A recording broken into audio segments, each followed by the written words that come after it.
Assalamualaikum warahmatullahi wabarakatuh. Anda bersama dengan kami dalam rancangan Sembang Bersama Imam dan juga Journey of NK. Alhamdulillah, dah lama tak nampak kita buat episod, dan kali ini Alhamdulillah bersama dengan saya. Episod kali ini adalah boleh digelarkan sebagai Ejen Syahid dan juga Mudarris Syahid. Boleh. Boleh, Alhamdulillah. Khabar? Alhamdulillah. Baik, Alhamdulillah. Okay, nampak macam kita dah lama tak bertemu semata-mata hari ini kita jumpa. Betul insya-Allah. Sebenarnya saya dengan Ejen Syahid ni kita dah apa kata orang tu dah lama lah kenal antara satu dengan lain sebagai kawan Jadi tak ada masalah Saya kau Siap. Tu dah lama tak jumpa dan kita jumpa terus recording Masya-Allah. Kita jumpa bila Itulah nak ingat Ustaz sekarang dah bukan busy. Kita lunch dekat Jalan Kayu last. Betul. Lama tu. Dah few months back lah. Okay, so Alhamdulillah episod kali ini kita bawa bukan calon-calon orang jangan gitu. Ejen Syahid ni sebab kita nak bincangkan pasal tentang rumah lah. Rumah, tentang kesinambungan mengenai tentang sama ada pembelian ke, sama ada tentang tentang kebaikan dan keburukan ataupun challenges dan sebagainya lah yang akan kita bincangkan insya-Allah. InsyaAllah. Yalah, untuk kita rasanya kita berkumpul hari ni kita nak kongsi ilmu Betul kongsi ilmu. Hopefully apa-apa yang kita nak kongsikan ni ada hasilkan manfaat lah untuk semua insya-Allah. Betul. Alhamdulillah. Okey, bila kita bincangkan pasal rumah kita sebagai mukadimah dan pembukaan bicara dalam pada episod kali ini. Mungkin kau pun lalui benda yang sama juga dengan aku lalui, tapi aku yang lalui is dari sudut sebelum alam perkahwinan lah. Maknanya dia ada antara pasangan dia ada dua senario tau. Ada antara pasangan yang sudah bertunang, kemudian bertemu dengan aku dan kemudian mereka cakap Ustaz, kita dah apply rumah. Kita dah apply rumah. Dan insya-Allah nanti maknanya bila kita dah bernikah terus kita akan masuk ke rumah baru kita. Itu pengharapan daripada pasangan yang kes pertama. Kes kedua pula pasangan yang kira jumpa Ustaz, kita dah tunang, kemudian kita nak mendirikan rumah tangga lagi 6 lagi 9 bulan. Sekali dalam tempoh perjalanan tersebut pula berlaku benda yang tidak diingini. Maknanya mereka putus tunang, kemudian rumah tersebut menjadi satu benda yang risiko ataupun menjadi satu benda yang bebanan. Jadi mungkin kau boleh kongsikan tips ataupun nasihat mengenai senario sebeginilah pada pasangan yang berada di luar. Mana yang terbaik sebenarnya? Bismillahirrahmanirrahim. Jadi ustaz tak jadi Ejen Syahid. I think soalan yang baik lah. Because sebelum orang diri rumah tangga kan, I think dia punya mindset rumah tu adalah salah satu benda yang diorang akan bincang lah. That is yang terbaik. Dan macam kau cakap lah, kira ada yang of course go through, ada yang tak go through kan. Tapi yang tak go through tu mungkin tak ada orang yang plan lah. Itu benda-benda yang luar jangkauan. So I think untuk aku, apa yang aku nak kongsi dengan masyarakat ataupun especially yang couple kat sana kan, persiapan lah. Kira sebelum kita nak dirikan rumah tangga, nak kena bincang dengan pasangan tentang rumah ni lah. Pasal rumah ni kalau kat Singapura kan, mungkin benda ataupun aset yang paling mahal yang kita beli. Ada tak benda lain yang mahal yang kau beli selain rumah? So far tak ada kan. So far rumah kira imagine rumah setengah juta. Tak pernah terfikir benda tu. Betul. Dia rumah kira aset paling mahal yang kita beli tau dalam kehidupan kita. Lagi dekat negara kita ni. Betul. So planning tu kena plan tu betul lah. Kalau kita selalu biasa kalau kita nak kahwin kita plan. Kan kita plan hari majlis perkahwinan tu macam mana. Tapi kadang-kadang orang terlepas pandang nak plan pasal rumah. So persiapan untuk plan pasal rumah ni ada banyak benda lah. Kita nak first of all, of course, antara dua type of property ni lah. Kalau kita buat pasal HDB, kita ada BTO dan kita ada resale. Selalu kalau untuk aku kan, diorang akan tanya aku mana satu yang lagi bagus BTO ataupun resale. Of course, dia tak ada rumah yang perfect lah.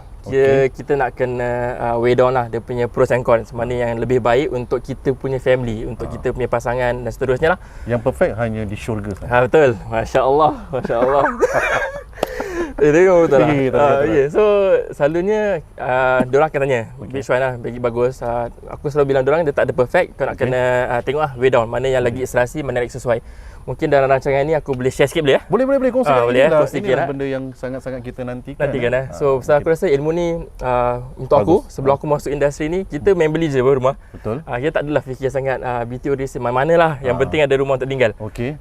Bila aku dah masuk industri ni, aku nampak semua ada dia punya pros and cons. Kita yang nak kena bincang, nak kena ikut mana yang lebih sesuai untuk kita dan masa depan.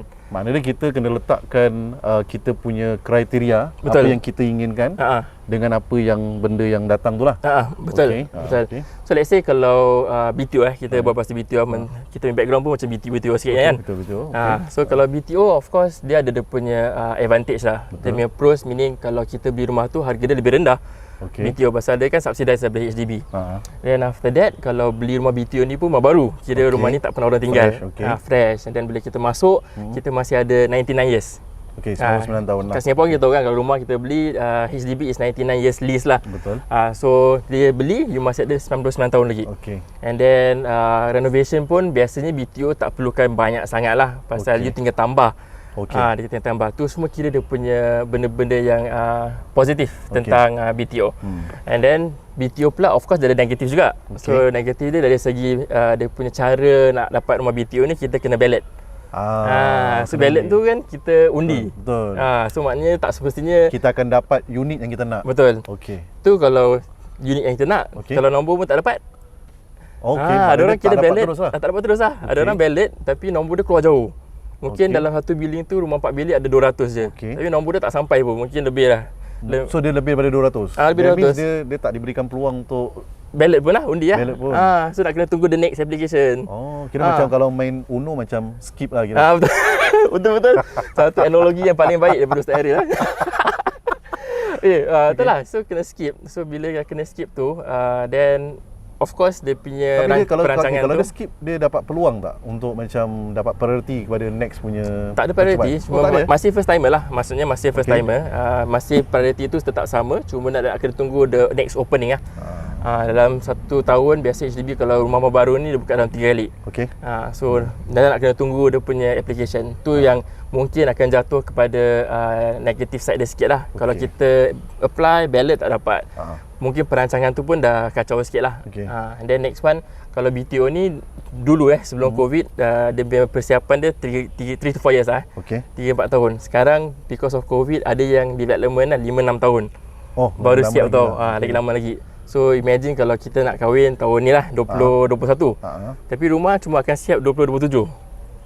Itu pun kalau kita dapat ballot kan. So itulah benda-benda yang mungkin diorang nak fikirkan kan. And then BTO ni pula size lah. Kadang-kadang orang selalu katakan size dia compare dengan rumah resale, BTO lagi kecil. Which is true lah, pasal lagi modern ataupun lagi baru.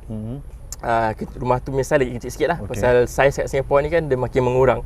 That's what it is lah kan. So tu benda yang kita nak kena tengok lah. Kalau kita nak pergi BTO, nak kena way down ataupun nak kena tengok BTO punya pros and cons ni lebih kepada kita, lebih kepada BTO punya pros ataupun lebih cons. Faham. So sekarang aku ada couple macam dia cakap aku kadang-kadang ada yang panggil ustaz lah, siapa yang tahu lah. Yang tak ada yang panggil agent Syed kan.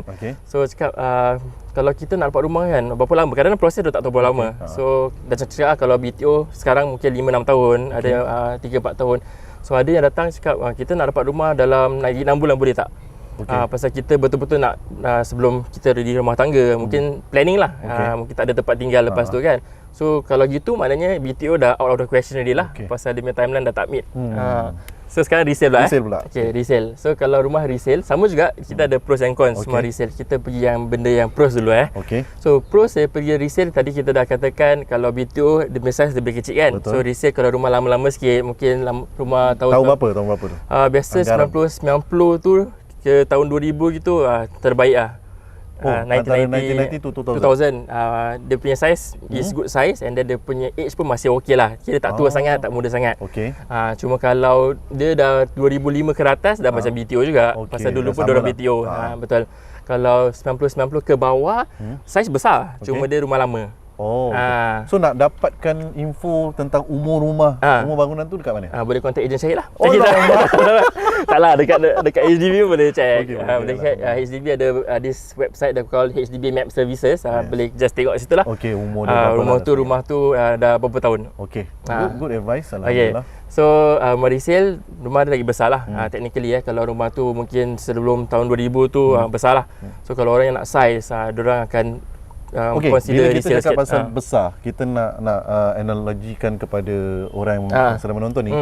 Adakah boleh dikatakan definisi besar tu macam sekarang punya BTO, contoh kalau 4 bilik, dulu punya 5 dulu punya 3 bilik. Dulu punya 3 bilik. Betul, adakah gitu? Ada sikit-sikit macam gitu. Lebih kurang. Dia tak exactly tapi lebih kurang lah. Kira rumah macam tu lah. Rumah sekarang punya 5 bilik, lebih kurang rumah macam lama punya 4 bilik ada yang sama saiz. Okey. So tu dia punya lebih kurang betul, dia lah. Betul. Kalau kurang pun sikit plus minus. Plus minus. So that's the difference in size lah. Dia boleh katakan satu bilik punya size punya difference lah. Tu pada istilah dia punya advantage dia lebih besar. Secondly advantage location. Location biasa kalau kita dekat pasar rumah resale kan, insya-Allah mana-mana yang kita nak tu ada orang jual lah somehow lah. Kalau kita nak dekat Lalak tak lah Yishun ke Woodlands ke Sembawang, Tampines, Bedok, mesti ada orang jual. So kalau in terms of location kita boleh pilih mana-mana kita nak. Biasanya lah. And then selalu kalau diorang pergi rumah resale kan, one of the reason pasal nak dekat dengan parents, dia nak dekat dengan tempat kerja, nak dengan sekolah anak. So ni semua dia punya advantage of resale yang kita boleh pilih. And then kalau resale pula dia punya advantage pun kalau renovation kita cakap pasal renovation ni dia boleh jadi pros ataupun boleh jadi cons. Kalau rumah yang kita beli resale dah bikin, kira owner before that dah renovate lawa yang kita suka, dia jadi satu benda yang bagus lah. Kita masuk cuci tangan lah. Betul. Cuci tangan, cuci kaki. Cuci kaki, kira masuk terus dah boleh tinggal, tak payah nak bukan renovation semua. Tapi kalau rumah tu dah rundown, dah teruk ataupun renovation kita tak suka, dia nak kena pecahkan balik, nak kena buat renovation, dan mungkin dia jadi satu benda yang dia punya cons lah. Okey, kalau kena faham tentang resale pula kita rumuskan secara ringkas Mana resale tu satu location dia kita boleh pilih. Betul. Dia punya size pun lebih luas lagi. Kalau lama-lamanya. Kalau lama-lamanya dan kemudian dia punya risiko dari sudut renovation lah. Kalau sekiranya kita minat apa yang telah disiapkan, betul, alhamdulillah. Tapi kalau tak, dan kita nak kena buat cost punya renovation punya cost nak kena masuk sekali lah. So itu lebih kurang tentang rumah resale lah. Resale lah. Dengan umur pun kalau dia beli dah tinggal 70 tahun, dan rumah tu tinggal 70 tahun je lah.